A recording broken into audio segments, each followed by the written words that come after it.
ये लो मयूरी, तुम्हारे लिए साड़ी लेकर आया हूँ। सच में दिखाओ। मयूरी साड़ी देखते ही गुस्से में मयंक के मुंह पर फेंक देती है। तुम्हें क्या लगता है मैं ये 1000 रुपए की साड़ी पहनूंगी? मैं किसी छोटे घर से नहीं हूँ। अगर पसंद नहीं आई तो मना कर देती, इतना चिल्लाने की क्या जरूरत थी? मैं कोई तुम्हारा नौकर नहीं हूँ। तुम मेरे नौकर ही हो, मेरे पापा के यहाँ नौकरी करते हो। अगर नौकरी से निकाल दिया तो 2 रोटी के लिए भटकते फिरोगे। अपनी औकात में रहो। मयूरी की बातें सुनकर मयंक परेशान और दुखी होकर कमरे से चला जाता है। कुछ ही देर में मयंक की नजर आनंद के कमरे पर पड़ती है, जहाँ अरे क्या हुआ, आज फिर इतने उदास क्यों हो? आज का पॉडकास्ट अच्छा नहीं गया। अरे तो क्या हुआ, कल और अच्छा कर लेना। आओ बैठो, मैं तुम्हारे सिर में तेल लगा देती हूँ। सर दुख रहा होगा ना तुम्हारा? लेकिन मैंने कहा ना बैठो। पूजा आनंद को जमीन पर बैठा कर उसके बालों में तेल लगाने लगती है। वाह, जुबान तो बड़ी तीखी है तुम्हारी, लेकिन मसाज अच्छा कर लेती हो। हाँ हाँ, मानना तो पड़ेगा, हाथों में जादू तो है। एक काम करो, मसाज पार्लर ही खोल लो। अच्छा, मैं तुम्हें मसाज करने वाली लगती हूँ? अब इसमें लगने वाली क्या बात है, तुम हो ही। अच्छा रुको, तुम्हें अभी बताती हूँ। पूजा गुस्से में आनंद के बाल खींचने लगती है। अरे अरे छोड़ो, मेरे बाल छोड़ो यार, ये दर्द दूर कर रही हो, दर्द दे रही हो। रुको, मैं तो तुम्हें अभी बताता हूँ। आनंद तुरंत उठकर तकिया उठाता है और पूजा पर फेंकता है। जी जी, कितना गंदा निशाना था। अभी देखो, मैं तुम्हें बताती हूँ। पूजा भी तकिया उठाकर आनंद पर फेंकती है। तकिए की रुई पूरे कमरे में फैल जाती है और दोनों हंसी मजाक करते हुए प्यार भरी नोकझोंक करते हैं। वहीं कमरे के बाहर एक तरफ ये दोनों हैं, एक दूसरे के साथ खुशहाल जिंदगी बिता रहे हैं, और एक मैं हूं जिसके ऊपर तो दुखों का पहाड़ ही टूट पड़ा है। मयंक उदास होकर वहां से चला जाता है। इसी तरह दिन बीतते हैं। एक तरफ मयंक की जिंदगी में परेशानियां बढ़ती जाती हैं और दूसरी तरफ आनंद की जिंदगी में खुशियां आने लगती हैं। यार बहुत तेज प्यास लगी है, एक गिलास पानी दे दे। ओह, मैं क्यों दूं? रुक, अपने पति से मंगवाती हूँ। ओए सुनो, बैठे बैठे क्या कर रहे हो? जाओ मेरे लिए एक गिलास पानी लेकर आओ। थोड़ी इज्जत से बात करो। इज्जत मांगने से नहीं मिलती, कमानी पड़ती है। और तुम्हारी औकात के हिसाब से मैंने तुम्हें बहुत इज्जत दी है। अब जाओ पानी लेकर आओ। मयंक चुपचाप नजरें झुकाकर वहां से चला जाता है। यार तू अपने पति से ऐसे कैसे बात करती है? कभी वो तुझे घर से निकाल देगा? वो मुझे क्या निकालेगा, मेरे बाप के पैसों पर पलता है, मुझे कुछ नहीं कह सकता। दूसरी तरफ मोहल्ले में पूजा और कुछ औरतों के बीच में बहस हो रही होती है। अरे बहू, क्या हुआ? इस तरह क्यों झगड़ रही हो? मैं झगड़ नहीं रही हूँ, लेकिन कोई मेरे पति के बारे में कुछ भी बोलेगा तो मैं बर्दाश्त नहीं करूंगी। लेकिन हुआ क्या है, पूरी बात तो बता। अगर ये लोग मुझे कुछ कहते तो मैं सह लेती, लेकिन मेरे पति या परिवार के बारे में कुछ कहा तो मैं चुप नहीं बैठूंगी। सॉरी, मुझे नहीं पता था कि आप इतना बुरा मान जाओगी। आइंदा ऐसा नहीं होगा। शालिनी वहां से चली जाती है और पूजा आनंद के साथ घर के अंदर आती है। पूजा, ये क्या कर रही थी तुम? सबके सामने क्यों झगड़ रही थी? क्या मैं अपने पति की बेइज्जती होने दे सकती हूँ? रिश्ता चाहे जैसे भी जुड़ा हो, लेकिन है तो आप मेरे ही पति। पूजा गुस्से में अंदर चली जाती है। खिड़की से शीतल और मयंक ये सब देख रहे होते हैं। देखा माँ, अब तो लगता है मैंने पूजा को ठुकराकर बहुत बड़ी गलती कर दी। ये क्या बोल रहा है तू? जब से आपकी पसंद की बहू से शादी की है, मेरी जिंदगी में सिर्फ दुख ही आए हैं, और उधर आनंद अपनी पसंद से शादी करके कितना खुश है। ऐसा कुछ नहीं है, गलती तो तेरी ही है। मेरी पसंद की बहू बहुत अच्छी है, इसलिए उसे कुछ मत बोल। इतना सब कुछ होने के बावजूद शीतल सिर्फ अपनी पसंद की बहू की ही तरफदारी करती है और बेटे की पसंद की बहू को ताना मारती है। अब धीरे धीरे समय बीतता है और मयंक को अपनी गलती का एहसास होने लगता है। वहीं शीतल भी सारी चीजें नोटिस करना शुरू कर देती है। जैसे दुखों का पहाड़ मेरे सिर पर टूट पड़ा है, मुझसे अब एक क्षण भी अकेला नहीं बैठा जा रहा। ये खाली कमरा मुझे काटने को दौड़ रहा है। मैं यहाँ नहीं रह सकता। एक काम करता हूँ, जाकर अपने दोस्तों से मिलकर आता हूँ। ये सोचकर मयंक तुरंत अपने दोस्तों से मिलने क्लब चला जाता है और अपने दुखों और परेशानियों को दोस्तों के साथ शेयर करता है।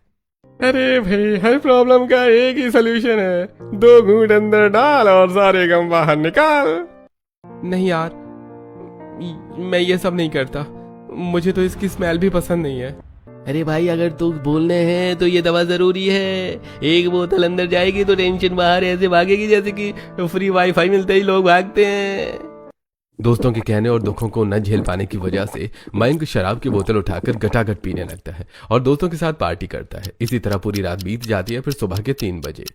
ये भगवान मयंक, ये क्या हालत बना ली है तूने? अरे जिसे सिगरेट से इतनी प्रॉब्लम थी कि पापा ने सिगरेट छोड़ दी, वो आज खुद नशे में है। ऐसा क्या दुख था भैया? आप लोग बातें बाद में कीजिएगा, पहले भैया को बिठाइए। आनंद मयंक को सहारा देकर सोफे पर बिठाता है। तभी मयूरी वहाँ आती है। ओ छी, ये कैसी स्मेल है? इन्होंने ड्रिंक किया है। आप लोग इन्हें घर में क्यों लाए? छोड़ देते कहीं बाहर। और वैसे भी अगर मैं इनकी पत्नी हूँ तो इन्होंने मुझसे पूछकर थोड़ी ना शराब पी है जो मैं इनकी देखभाल करूँ। इतना कहकर मयूरी वहां से चली जाती है और अब धीरे धीरे 1 दिन 2 दिन फिर हमेशा मयंक की आदत बन जाती है। फिर एक दिन इससे अच्छा तो तू पैसे ना मंगवाती। तेरे आते ही इस घर में दुख का माहौल छा गया है। सच बता रही हूँ, अब तो मुझे भी लगने लगा है कि तुझसे अच्छी बेटे की पसंद की बहू है। मेरी ही मती मारी गई थी जो मैं पसंद करके ले आई। इतना कहकर शीतल गुस्से में वहां से चली जाती है। हे भगवान, कहीं धीरे धीरे मैं सास की पसंद से सास की नापसंद बहू न बन जाऊं। मुझे ऐसा होने से रोकना पड़ेगा और तभी संभव है जब मेरी वो देवरानी इस घर में ना हो। अब देखो मैं क्या करती हूँ। यह सोचकर मयूरी पूजा को घर से बाहर निकालने का प्लान सोचने लगती है और फिर शाम को मयूरी लॉकर खोलती है। हे भगवान, ये किसने किया? मम्मी जी, इसमें तो 1 भी रुपए नहीं है। मयूरी की आवाज सुनकर सभी लोग तुरंत लॉकर के पास पहुंचते हैं। हे भगवान, ऐसा कैसे हो सकता है? अभी तो इसमें इतने सारे पैसे रखे हुए थे। जरूर ये घर के ही किसी इंसान की हरकत है, वरना बाहर वाला कैसे आएगा? मुझे तो शक इस गरीब भिखारी पर है। भाभी, जुबान संभाल कर बात कीजिए, आप मेरी पत्नी से बात कर रही हैं। आया बड़ा पत्नी की तरफदारी करने वाला। तू और तेरी ये बेकार पसंद, जरूर इसी ने सारे पैसे चुराए होंगे। नहीं मम्मी जी, मैंने नहीं चुराए। मुझे क्या जरूरत आ पड़ी कि मैं खुद के घर में ही चोरी करूं? मैंने सुना था तुम्हें अपनी माँ के आंखों का ऑपरेशन करवाना है, इसलिए चुरा लिए होंगे पैसे। वैसे भी तुम्हारे पापा के पास तो होंगे नहीं इतने पैसे। नहीं मम्मी जी, आप मेरा विश्वास कीजिए, मैंने नहीं चुराए हैं। अगर आपको चेक करना है तो कर लीजिए। ठीक है, तो करवाओ अपना कमरा चेक। कर लीजिए चेक, लेकिन देख लीजिएगा पूजा ने 1 भी रुपए नहीं चुराए हैं। आनंद की बात सुनकर मयूरी सभी के साथ पूजा के कमरे में जाती है और पूरा कमरा चेक करती है। कुछ देर बाद लॉकर के पैसे और गहने पूजा की अलमारी में रखी साड़ी में छुपे मिलते हैं। बहू, मुझे नहीं लगता था कि तुम ऐसा करोगी। पापा जी, मम्मी जी, आप लोग मेरा विश्वास कीजिए, मैंने इसमें से 1 भी रुपए भी नहीं चुराए। लॉकर की चाबी तो आपके पास थी, मैं ऐसा क्यों करूंगी? मुझे सब पता है, घर में चोर बनकर रहने वाली बहू इस घर को क्या ही संभालेगी। तुम्हें तो इस घर में रहने का कोई भी अधिकार नहीं है। सही कहा मम्मी जी, अपने इस घर में इस तरह की बहू की कोई जगह नहीं है। मयूरी की बात सुनकर शीतल पूजा का हाथ पकड़ती है और उसे दरवाजे की तरफ खींचती है।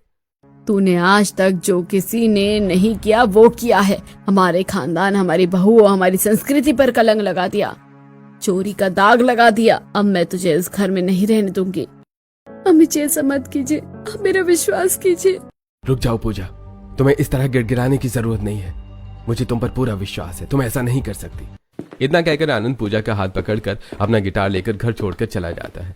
कुछ दिन बीतते हैं और जब घर की जिम्मेदारियां मयूरी पर आनी शुरू होती हैं तो बहू सुन जरा, बहू 1 गिलास पानी पकड़ा दे, दवाई खाने का वक्त हो गया है। जोड़ों में जरा भी ताकत नहीं है। ये क्या है माँ जी, जब जोड़ों में उठने की हिम्मत नहीं है तो अपनी चीजें इधर उधर रखती क्यों हो? अपने पास ही रख लिया कीजिए, हद है।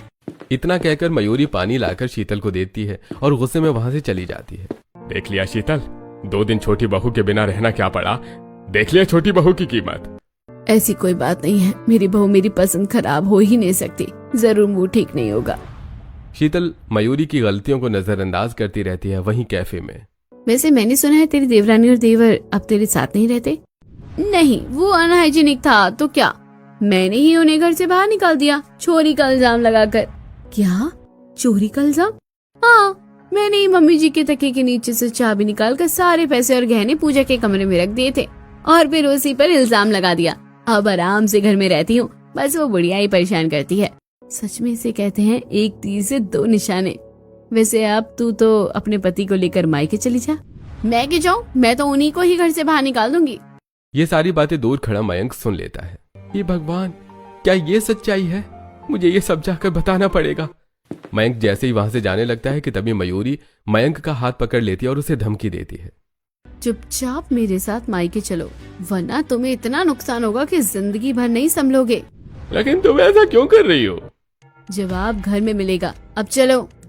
मयूरी आकाश को लेकर घर लौटती है। अरे बहू, इतनी देर हो गई आने में, कहाँ रह गए थे तुम दोनों? हम कहीं भी रहें, लेकिन अब आप इस घर में नहीं रहेंगी। ये कैसा मजाक है बहू? ये मजाक नहीं है, ये घर अब मेरा है। बहू ये क्या कह रही है? कहाँ जाएंगे हम?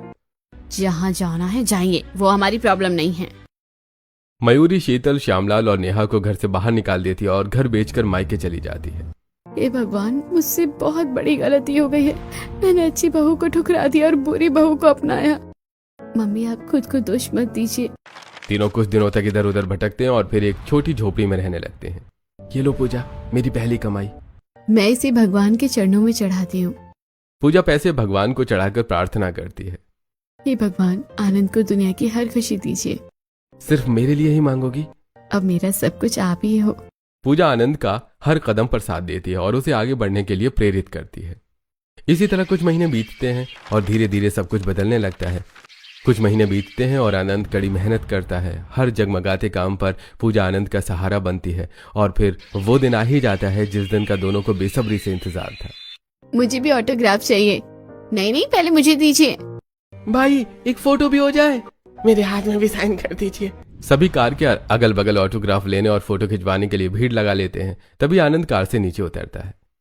हाँ रुकिए, मैं सभी को ऑटोग्राफ दूंगा, आखिरकार आप सबका इकलौता सिंगर हूँ। तभी कुछ रिपोर्टर वहां पहुंचते हैं। तो अपने सपने को पूरा करने में कैसा रहा आपका एक्सपीरियंस? सच कहूं तो मेरी कामयाबी के पीछे सबसे बड़ा हाथ मेरी पत्नी पूजा का है। अगर पूजा साथ न देती तो मैं आज यहाँ खड़ा नहीं होता। आनंद सभी के सामने पूजा की तारीफ करता है और एक एक करके सबको ऑटोग्राफ देकर वहां से निकल जाता है और अगले ही पल पूजा के साथ कार में बैठकर अपने नए घर में जाने लगता है कि तभी रास्ते में देखो, अब हमारे पास सब कुछ है, लेकिन इस तरह किसी को धूप में मेहनत करता देख अच्छा नहीं लग रहा। चलो मदद करते हैं। हाँ, मैं पानी लेकर आता हूँ। आनंद और पूजा कार से उतरकर उस औरत के पास जाते हैं। अरे माँ, आप ये क्या हालत बना लिया आपने? शीतल आनंद और पूजा को देखकर रोने लगती हैं और घर में हुई सारी बातें बता देती हैं। मम्मी जी, आप रोइए मत, चलिए हमारे साथ।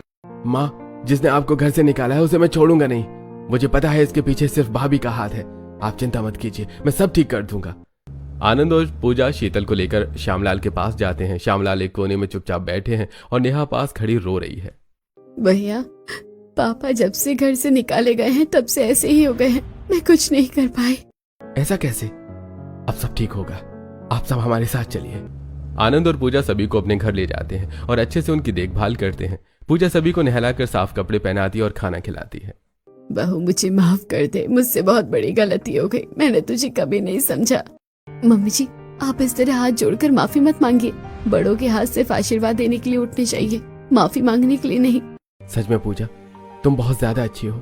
कुछ सालों पहले हमारी शादी नकली थी, लेकिन अब मैं तुमसे सच्चा प्यार करता हूँ और अब मैं तुमसे दोबारा शादी करूंगा। बहू, उस वक्त तो मैं तेरा गृह प्रवेश नहीं करवा पाई थी, लेकिन इस बार तुझे अपने घर की लक्ष्मी बनाकर तेरा गृह प्रवेश करवाना चाहूंगी। पूरे परिवार में खुशी का माहौल बन जाता है। आनंद पूजा से दोबारा विधि विधान के साथ शादी करता है और शीतल गृह प्रवेश करवाती